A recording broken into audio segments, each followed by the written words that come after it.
Our story begins in the Sonic the Hedgehog universe.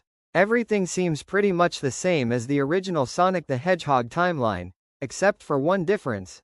Sonic and Shadow have swapped roles. You see, in the original universe, Sonic was the fastest thing alive while Shadow is the ultimate life form. But in this universe, their roles are completely swapped.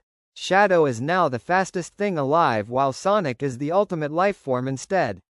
And the timeline would remain pretty much the same as the original timeline, except for the fact that Shadow is out there fighting Dr. Eggman and his robots with the help of Tails and Knuckles while Sonic is an anti-hero.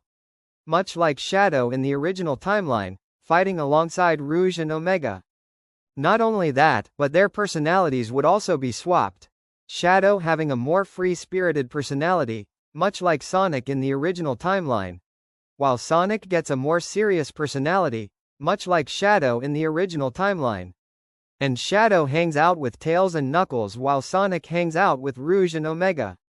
Even though the timeline remains completely the same, there are a bit of differences. Maria is an animal instead of human who still hangs out with Shadow and is even still alive, while a new character named Metal Shadow replaces Metal Sonic. And also, Amy would be a human instead of an animal in this timeline, being with Sonic on the space colony Ark 50 years ago.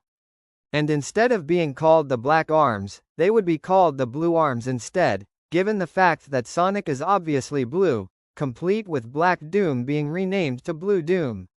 And much like with Shadow in the original timeline, Blue Doom would face Sonic when Sonic loses his memory and when in the white space during the events of Generations.